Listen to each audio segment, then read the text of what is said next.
Hi hello welcome back to చిన్నమ్మ వంటిల్లు. ఈరోజు మనం చేసుకోబోయే రెసిపీ ఎగ్ బజ్జీ చేసుకోబోతున్నాం. ఎగ్ బజ్జీ కోసం ఎగ్స్ తీసుకున్నాను. ఇవి బాయిల్ చేసుకుందామండి. ఎగ్స్ ని ఈ విధంగా బాయిల్ చేసుకోవాలండి. స్టవ్ ఆఫ్ చేసుకుందాం. ఈ విధంగా బాయిల్ చేసుకున్నాం కదండి ఎగ్స్ ని. ఇప్పుడు దీన్ని హాఫ్ కట్ చేసుకోవాలండి. ఇలాగా ఈ విధంగా మనం ఎగ్స్ ని చేసుకున్నామండి. ఎగ్స్ ని పక్కన పెట్టుకుందామండి. ఇప్పుడు దీంట్లోకి బ్యాటర్ రెడీ చేసుకుందాము. 1/2 కిలో సగం అండి శనగపిండి.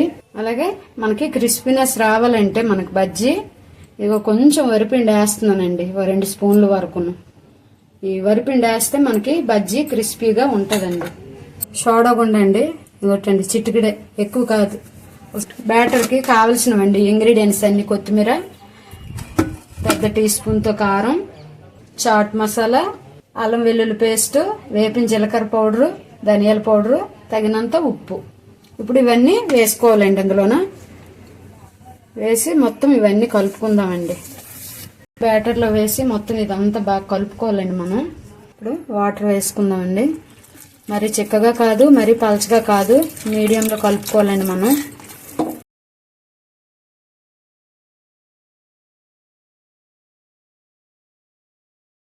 దీంట్లో ఎగ్ ని డిప్ చేసుకొని ఆయిల్లో ఫ్రై చేసుకుందామండి.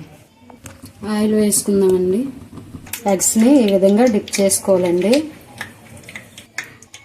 ఈ విధంగా డిప్ చేసుకొని ఇలా వేసుకోవాలండి మనం.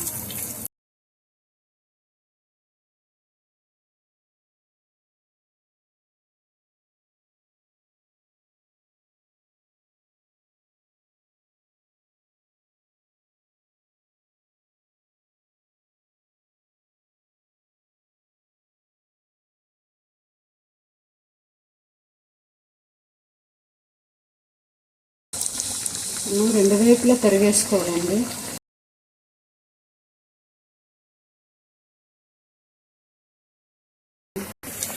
మనకి ఫ్రై అయిపోయింది. ఇలాగా గోల్డ్ కలర్ వచ్చేంత వరకు వీటిని మనం ఫ్రై చేసుకోవాలండి. ఇలా గోల్డ్ కలర్ రావాలండి మనకి.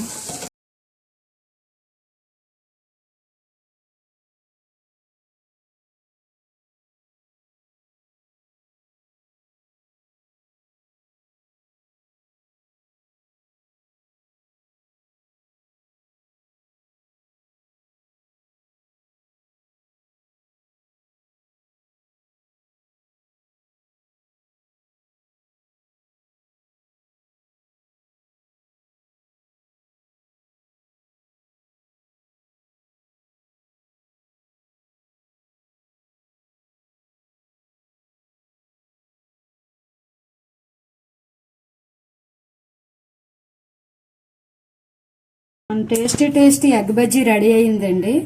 ఈ విధంగా చేసుకున్నాము.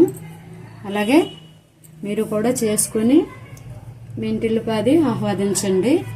బయట కొనుక్కునే కన్నా మనం ఇంట్లోనే టేస్ట్గా ఎగ్ బజ్జీ చేసుకోవచ్చండి. చాలా టేస్ట్గా ఉన్నాయండి. మీరు కూడా ఇలా చేసుకొని ఒకసారి ట్రై చేయండి. మా ఛానల్ మీకు నచ్చినట్లయితే లైక్ చేయండి, షేర్ చేయండి, సబ్స్క్రైబ్ చేసుకోండి. గంట సింబల్ నొక్కండి, మా నోటిఫికేషన్లు మీకు వస్తాయండి. ప్లీజ్ మర్చిపోవద్దండి, ఒక్క లైక్ కొట్టండి మా ఛానల్కి. థ్యాంక్ యూ ఫర్ వాచింగ్ చిన్నమ్మ వంటిల్లు.